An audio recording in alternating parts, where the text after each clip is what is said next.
Hey everyone, this is Pete, and welcome back to Atari A to Z, a series of short playthroughs of Atari 8-bit games, some which I grew up with and some which are new to me. Today is one of the latter. Today we're looking at a game called Yars Strike, which was developed for a minigame competition on the Atari Age forum in 2009, and this competition challenged participants to squeeze a full game into just 4K of memory and storage. Forum user Thelen, I think that's how you pronounce it, from Holland, elected to remake the Atari 2600 classic Yars Revenge. But rather than just porting the code over from the 2600 version, which would have probably fit nicely into 4K given how many of the cartridges for that platform were just 4K in size and sometimes less, he actually reprogrammed the game entirely from scratch, with the only element he took from the original game being the graphics for the main sprites, so the graphics for the Yars sprite and for the quotile, which is the thing you're trying to destroy in Yars Revenge and Yars Strike. Now, interestingly, some 11 years after Thelen's original post on Atari Age, and after numerous comments requesting one over the course of the following years, veteran Atari programmer Paul Lay, who will be well known to enthusiasts of Page 6 magazine as the author of machine code games like Munchie Madness, Star Rider and Freeway Ace, actually ported the game to Atari 5200, which finally provided a version of Yars Revenge for the machine affectionately known as Big Sexy for the first time ever. So, let's go play Yars Strike. Okay, here we are with Yars Strike, the unofficial port of Yars Revenge, the Atari 2600 classic, to Atari 8-bit, developed by Thelen in 2009 as part of an Atari Age competition, like I say. I'm not sure which version of this game is. This is the one from the HomeSoft archive. Looking at the Atari Age thread, there were a few revisions of this game, one of which I believe corrected the title to be Yars, plural, Strike, as opposed to Yars, singular, Strike, because, as we all know, as Yars Revenge fans, it is Yars, plural. It is the revenge of the Yars, not the revenge of a person called Yar.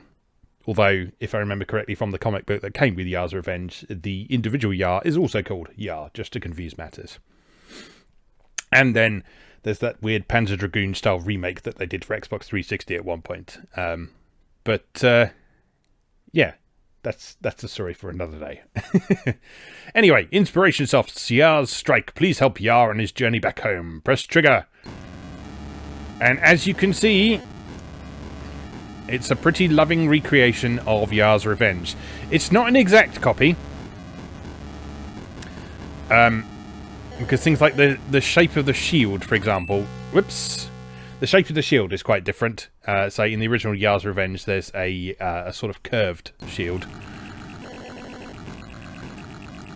But you've got the deliberately glitchy neutral zone in the middle. You've got the annoying flashing...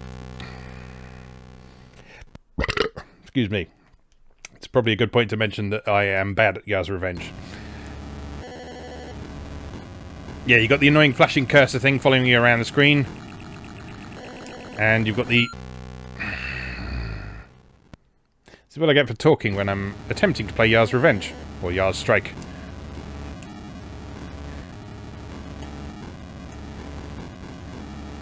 And of course, the quotile, who occasionally turns into the swirl and wrecks your shit, as we have been seeing repeatedly so far in this playthrough.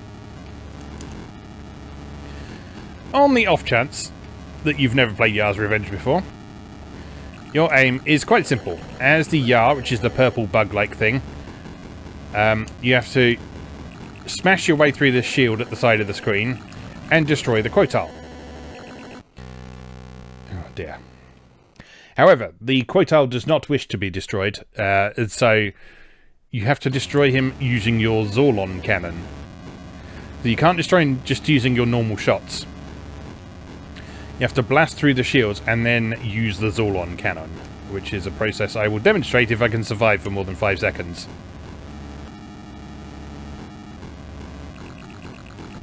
Oh no! Doing terribly. I do apologise. Stop that. To be fair, this does feel a little bit more difficult than the 2600 version.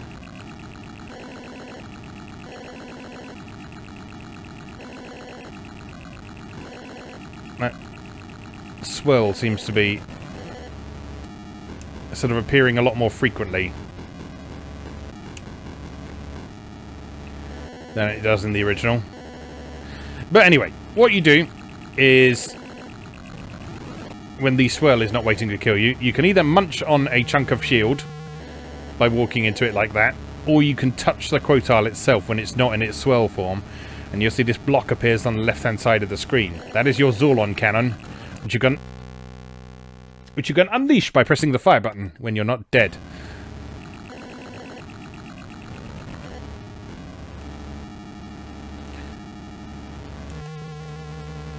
And then fire it across the screen. However, the Zorlon cannon will kill you as well, so you need to get out of the way of it.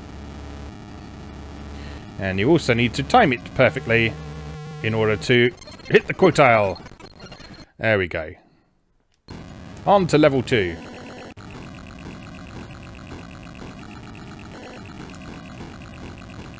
The level 2, you'll see, adds a bit of a twist to the shield in that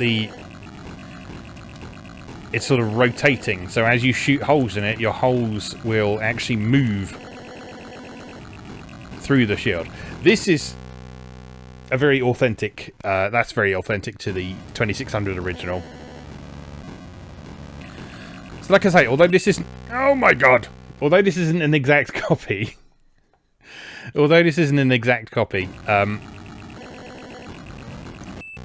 it is very true to the original. Right down to the frustration factor. Although, like I say, I do feel that this is a tad more difficult than the 2600 version.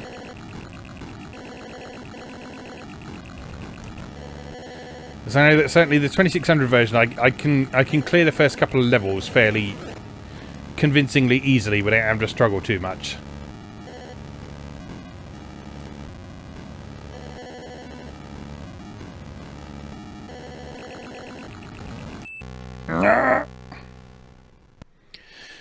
One thing I will say for this version is that it moves beautifully smoothly, and hopefully that comes across in the video, but the actual movement of the sprites on the screen, both the Yar and the quotile, is beautifully smooth.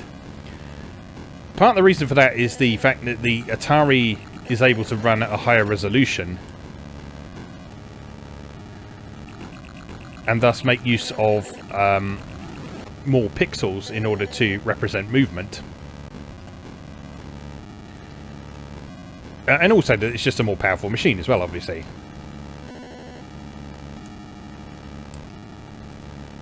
Oh. Straight into the thing. Right, come on. Die! Or not.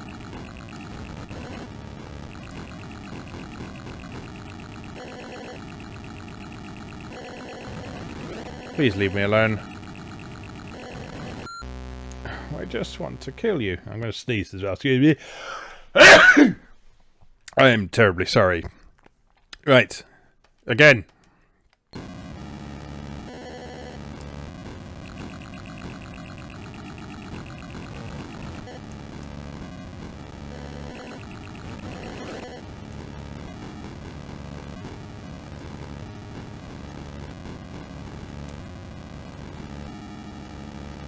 Quite a nice feature in this is the rapid fire feature, because although, like in the 2600 version, you can only have one bullet on screen at once. I may be wrong, but I don't think you can hold down the fire button in the 2600 version to just repeatedly shoot. I think you have to sort of hammer the fire button. I could be wrong though. Although I like the 2600 version, it's not a game I can claim to have studied in any great depth yet. We haven't got that far on Atari A to Z Flashback as yet, so I haven't sort of done a video exploring it in detail as yet. We will get there, but as a game beginning with Y, that is obviously one of the last games we will get to on that series.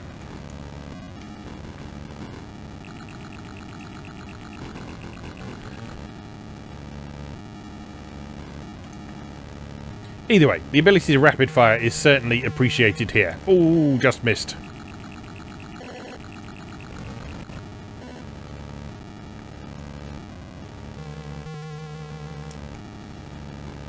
Terrible shot.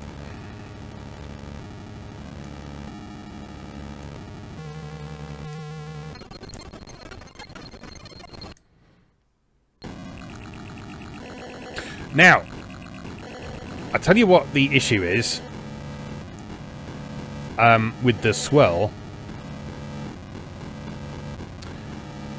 In the 2600 original, the swirl was predictable because you could watch the color cycling of the quotile, and the swirl always happened at a specific color in the cycle.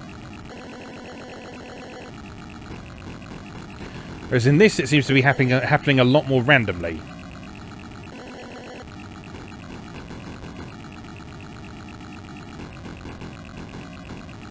Which is not necessarily a bad thing, because it makes the game a little bit more varied and unpredictable.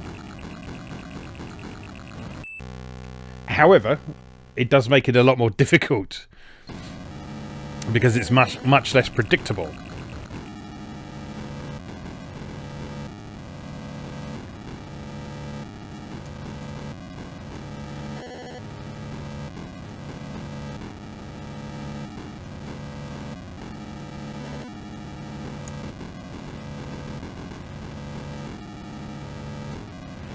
So, as far as I'm aware, let's just watch those colours. Let's go into white, and then orange, and then red.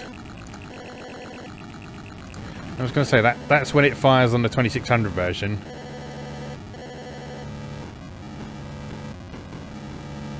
It's going to cycle around those colours again. We're going through purple and blue. More blue. Green. Greeny blue. Green. Yeah, see there, it turned into a swirl on green then, so it is more randomised. So yeah, that does make things actually quite a bit more difficult, because you can't be ready for when the swirl is going to fire. And you'll also notice that there's like a significantly different amount of time between when it starts swirling and when it actually fires at you as well. Oh, and someone didn't trap the attract mode.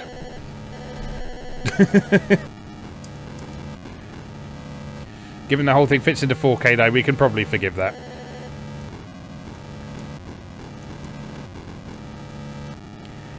Yeah, that colour cycling there, if you've not seen that happen in one of my previous videos, what happens is the Atari 8-bit had a built-in screensaver called Attract Mode, after arcade attract modes. And it was to prevent screen burn-in on CRT televisions and monitors. And what it did is it would just cycle round the colours every couple of seconds, just to ensure that the whole screen was updating and that what was on the screen, in theory anyway, wouldn't get burnt into the display. Because that was a real problem with CRT televisions and monitors. If the same image remained in the same place on screen for a very long time, it would get burnt in, so you'd be able to still see that image even when other stuff was on the screen.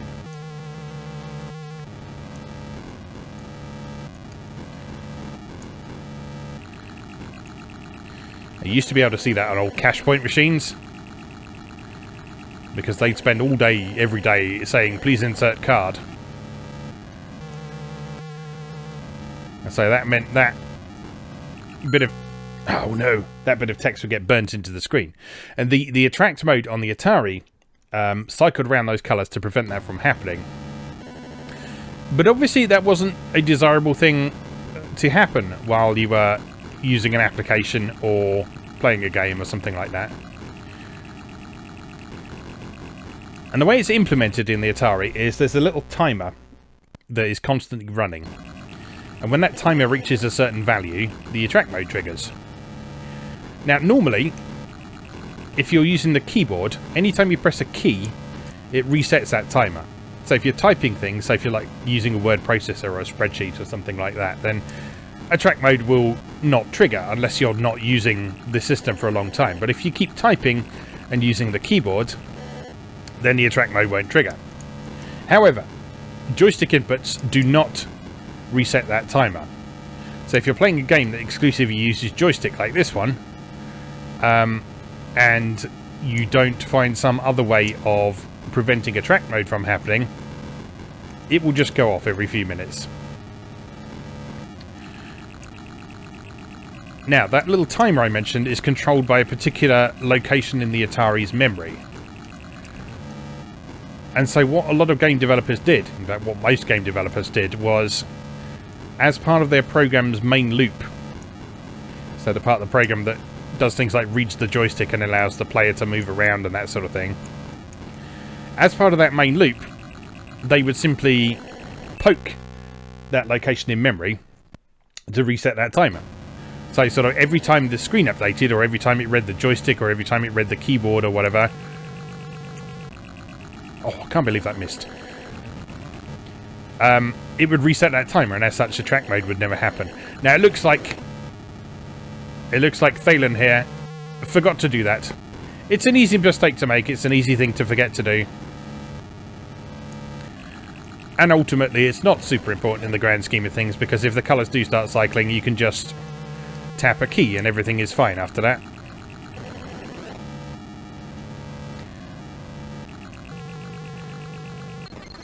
And as we've seen elsewhere in this series, sometimes some of the best programmers out there forgot to do that. Jeff Minter forgot to do it in Hoverbother, for example.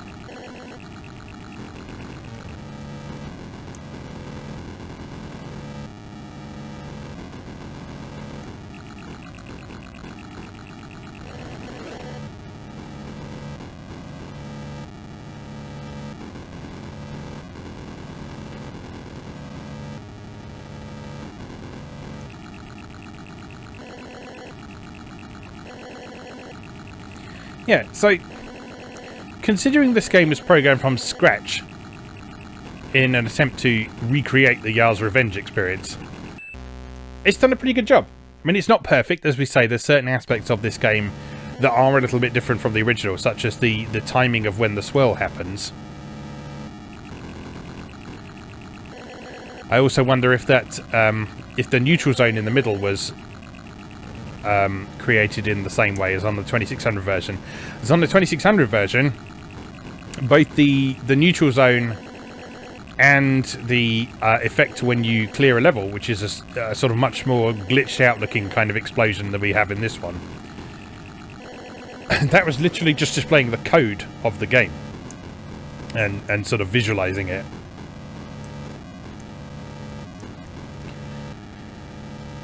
Whereas in this one, the pattern looks a bit more regular.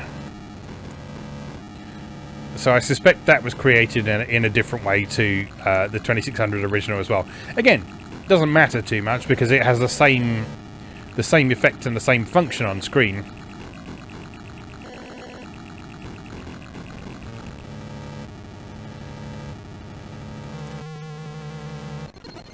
But it's another area where if this had been a port from the 2600 rather than a recreation from scratch, things might have turned out a little bit differently.